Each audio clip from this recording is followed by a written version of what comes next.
In this video, we will learn about hydrogen.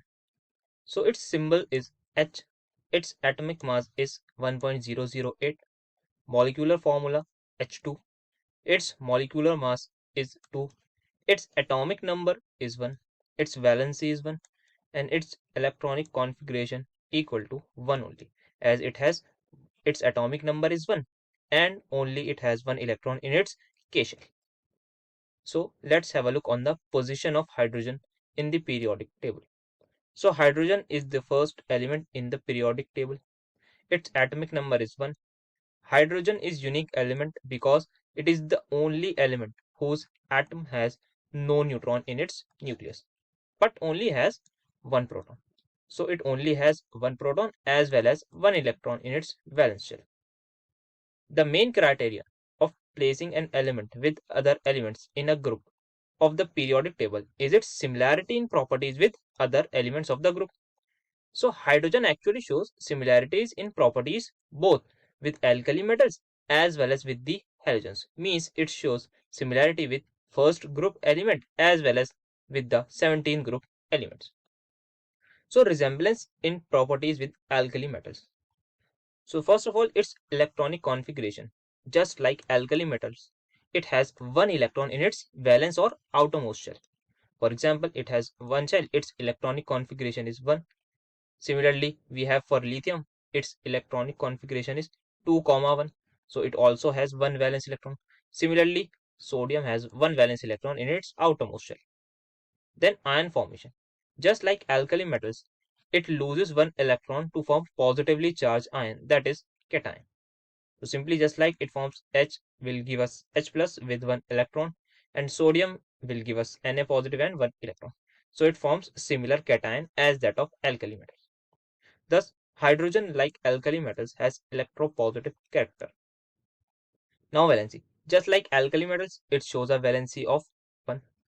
Same thing, reducing character. Just like alkali metals, it is a good reducing agent. Then, its combination with nonmetals. Like alkali metals, hydrogen combines with chlorine, oxygen, and sulfur, etc. to form compounds having similar molecular formula. For example, with chlorine, or you can say chloride anion, hydrogen form HCl and sodium form sodium chloride. Then with oxygen or oxide ion, hydrogen forms water H2O and sodium forms sodium oxide, which is Na2. Then with sulfide as well, it forms H2S, and with sodium as well as sodium also forms Na2S. Though these compounds of hydrogen are covalent, whereas those of alkali metals are ionic in nature. Burning. Hydrogen burns in oxygen to form its oxide, that is H2O. The reaction is 2H2 plus oxygen will give us 2 molecules of water. Alkali metals burn vigorously when heated in oxygen to form different types of oxides.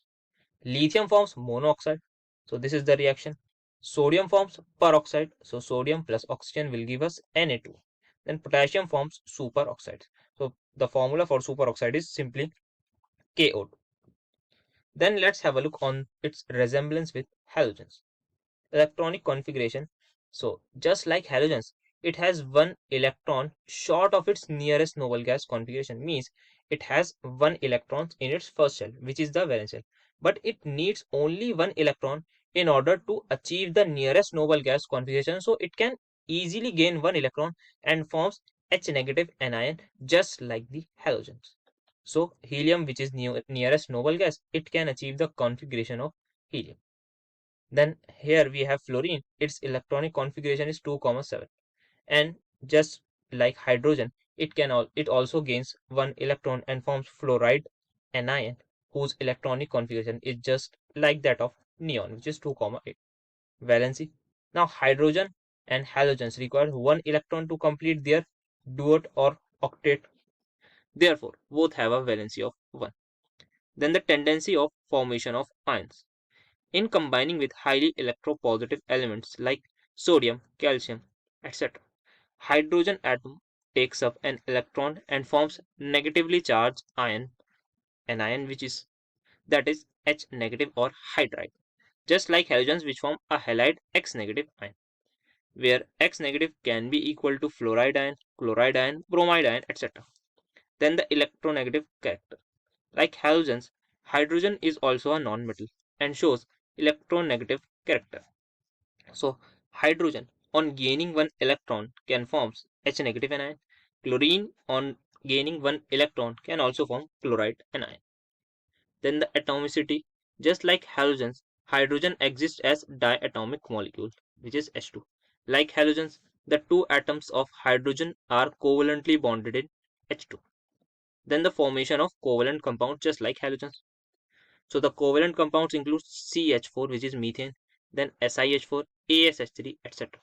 with other non-metallic elements, just like halogens. Example: CCl4, SiCl4, AsCl3, etc.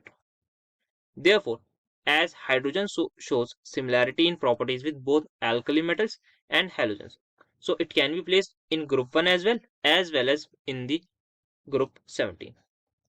So the position of hydrogen in the periodic table is controversial and is still undecided. Now in some tables it is shown with alkali metals, whereas in some tables it is shown with halogens. Sometimes it is shown separately in the middle top of the periodic table. So let's have a look on the discovery of hydrogen. Hydrogen was prepared many times before it was identified as an element. Paracelsus in 1493 stated that when sulfuric acid is allowed to act on iron, an air arises which bursts forth like the wind. Since the only named gas at that time was air, it was believed that the gas is just another kind of air. But Henry Cavendish in 1776 noted that this air was inflammable and it burnt in air to produce water. He is credited with the discovery of hydrogen. Then Antoine Lavoisier gave the new air the name hydrogen. Hydra means water, genus means producer. So hydrogen is basically water producer. Let's have a look on the occurrence of hydrogen.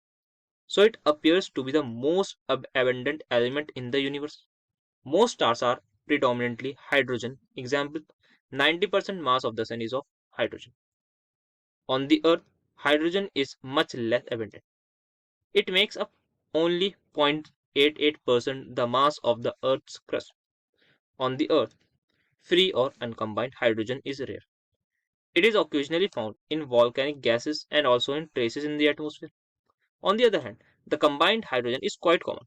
Water is its most plentiful compound.